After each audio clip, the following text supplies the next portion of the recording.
Inching closer now, just 6 hours from a potential government shutdown at midnight Eastern. Can it be avoided? And if not, how might it affect all of us? And the Madison School Board votes to increase its stipend for members of the board. We'll break down the numbers and how much it will cost the district. I'm Jalen Banks, live from the Alliant Energy Center at the World Dairy Expo, catching up with farmers on the lessons they're passing on to the next generation. That's all straight ahead tonight on News 3 Now at 5. Thanks for staying with us, everyone. Midnight tonight.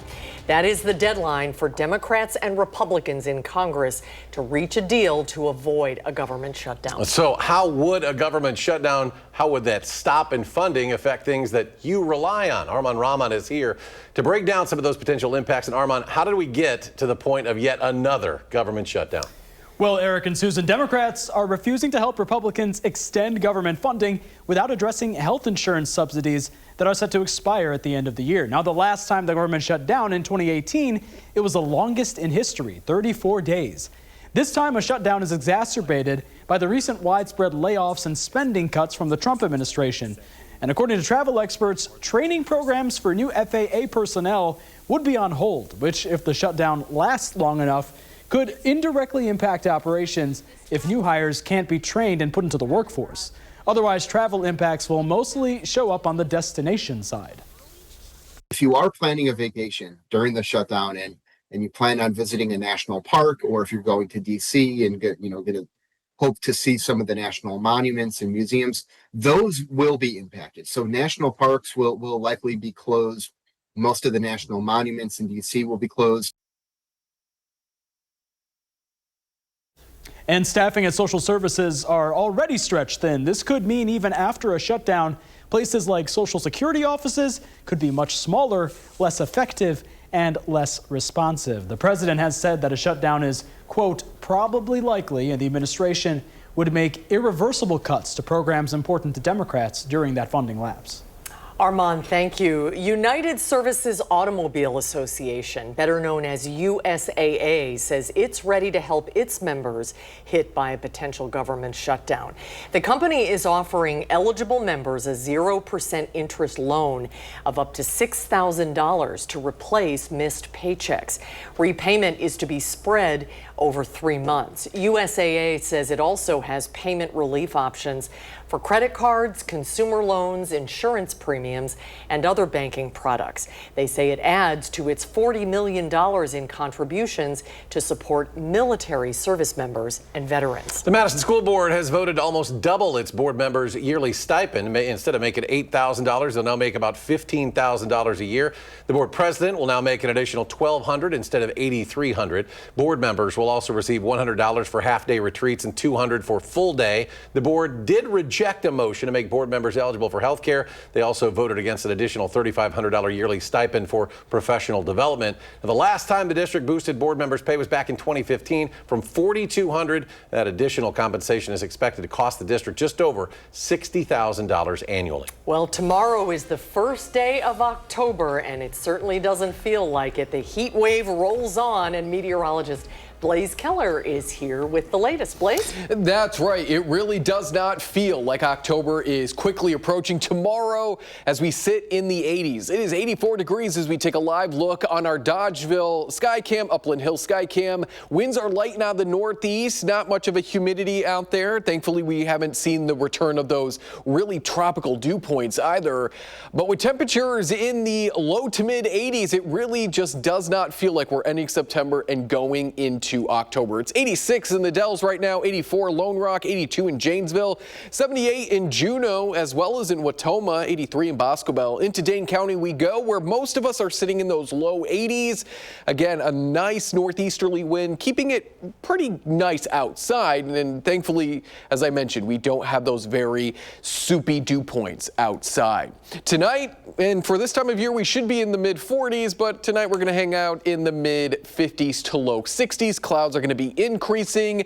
And if you thought today was warm, we could be slipping into the 90s before the work week ends. We've got details in the full forecast. All right, Blaze, thank you. Today, AARP Wisconsin hosted a Scam Jam event. It's to educate the community about current fraud threats. Local residents gather to hear state and financial experts break down how criminals are increasingly turning to new technology and artificial intelligence for deceptive schemes. Representatives from the Wisconsin Department of Ag Trade and Consumer Protection and the Department of Financial Institutions highlighted the rise of imposter scams, voice cloning, and the dangers involving cryptocurrency ATMs. Criminals can clone your voice, so they only need about 3 seconds to start building like a replica of your voice, and then they're using those in grandparent scams, right? So it's a lot of the same kind of scams that we're used to seeing, but with these new twists that make them more convincing or scarier. Now, for more information on the latest scams and how to keep you and your family safe from those scammers, head to aarp.org/WI. Speaking of scams, the Rock County Sheriff's Office is issuing a warning regarding scam phone calls that are targeting residents. The caller claims to be a sheriff's deputy by using the names of active employees, falsely saying that people need to send money to resolve a legal matter. Members of the public are encouraged to warn their loved ones about these calls and to report any of the scam calls to the Rock County Communications Center at the number on your screen. A Madison priest accused of trying to meet what he thought was a 14-year-old girl for sex has pleaded not guilty. 37-year-old Andrew Showers faces charges of attempted sexual assault of a child, attempted enticement, and attempted use of a computer for a sex crime. Police say Showers was arrested in Clintonville in August after responding to an online sting where an officer posed as a teen. Showers waived his preliminary hearing and a judge entered the not guilty plea on his behalf. His next court date is December 3rd. Madison police are asking for your help to find a missing man. Take a look at the man on your screen. This is 38-year-old Roy Fleming. He was last seen on August 29th wearing red and black pants, black shoes, and a black baseball hat.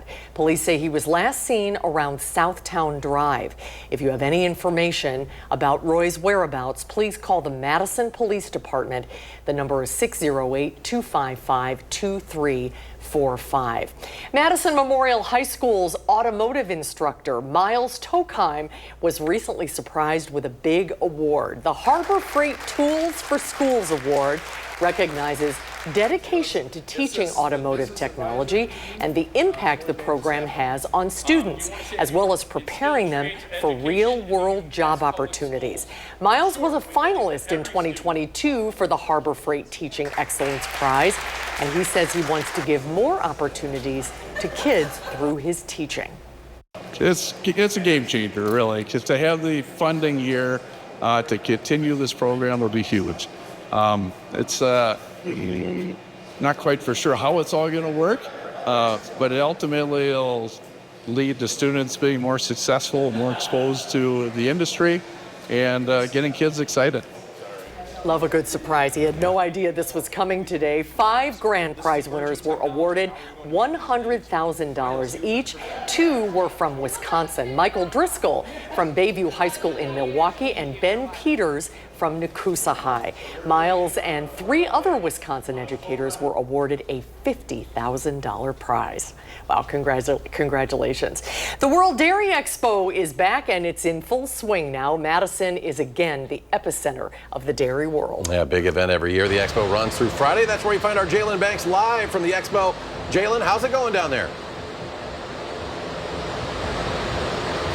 Eric and Susan, the World Dairy Expo is all about celebrating the past, present, and future of the dairy industry. Currently being inside the Alliant Energy Center, I'm surrounded by the best the industry has to offer.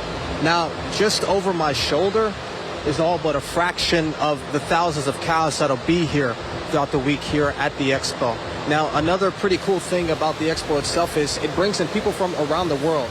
Individuals come in to the Dairy Expo to learn about the dairy industry so that they can take back skills and trades to grow the dairy industry back in their home countries. Now, despite all the celebration from around the world and the industry itself, today has a slightly different theme. It is actually Youth Day here at the Dairy Expo. I caught up with several students from Future Farmers of America on what this industry means to them and what they hope to see from it in the future. Also was able to catch up with a current dairy farmer on the lessons they're passing on to the next generation. Producer will get taxed on everything both ways, and so no matter what we sell, if it's trucking, if it's actually the grain that we feed to the seed that we plant, it's every level it gets taxed too extensively. And so growing up, my father always said when you go to a restaurant and you buy a glass of milk for $3, he would get 4 cents of that glass as the producer.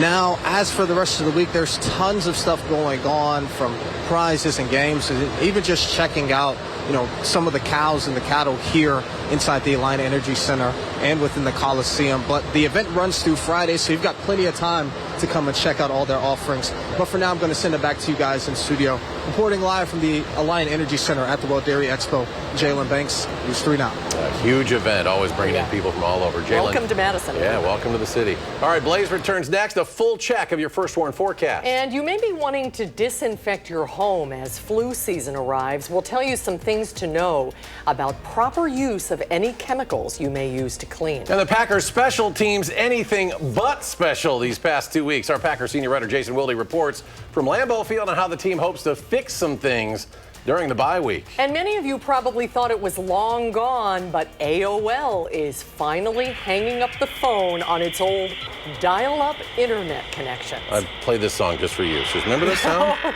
Remember that? The old video? Yep. Only we remember those amazing sounds from AOL.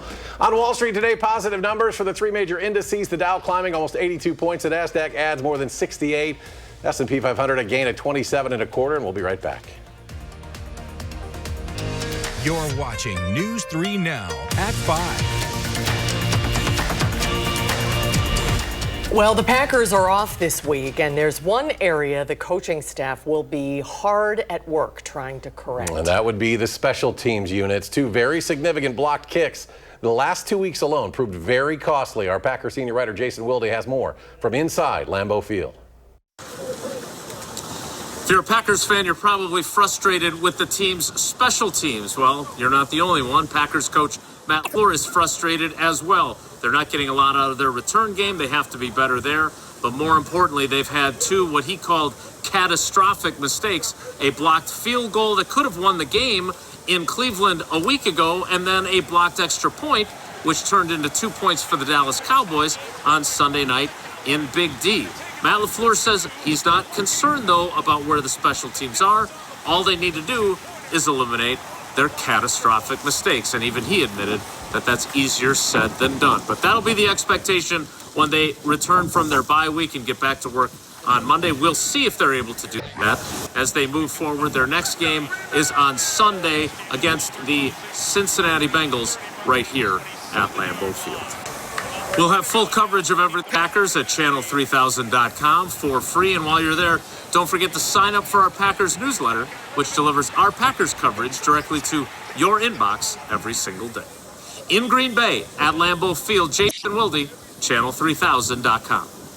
And as Jason said, after the early bye week, the Packers return to action against the Bengals. That game, October 12th, late afternoon start, 3:25 at Lambeau Field. And no Joe Burrow for Cincinnati, their star quarterback out about 3 months due to toe surgery. Summer just keeps on rolling. We're still in the 80s, mid-80s, but cooler weather on the way. Blaze Keller has a complete forecast. That's right. It's on the way out there in the extended forecast, because before we get to more normal-like temperatures, we got to get through possibly some record heat. On Friday, we're looking at temperatures in the mid to upper 80s, possibly a few low 90s. And if we hit 87 degrees in Madison on Friday, that'll be a new daytime high record for Friday's date. Until then, we are going to slowly be warming up. Temperatures are going to be a little bit cooler tomorrow because of that cloud cover, but still warmer than average in the low to mid 70s to the low 80s. We'll see some sunshine tomorrow, but I would expect cloudy conditions than sunny conditions.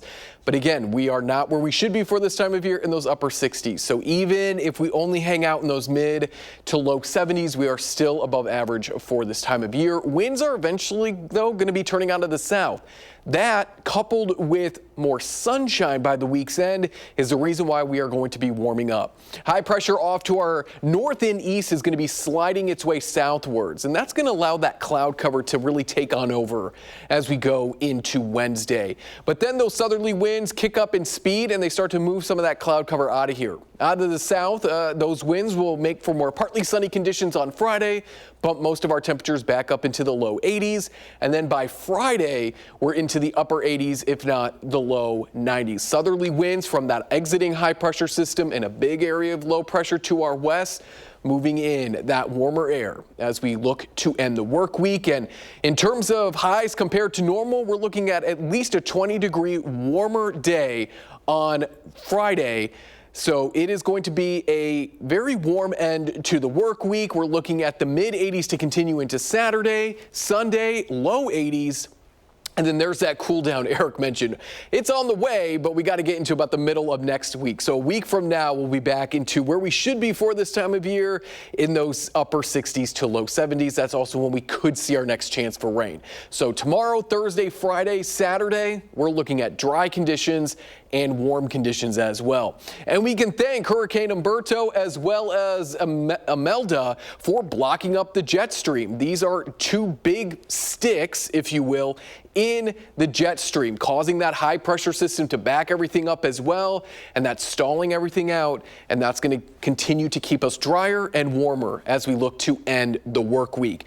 Their latest pass, Imelda, is going to be headed this direction, strengthening to a Category 2, looking to stay offshore, which is some great news, whereas Hurricane Umberto, a once Category 5, is essentially going to be absorbed into whatever is left from Imelda as she kicks her way off towards the northeast. So thankfully, both of these hurricanes did not make landfall.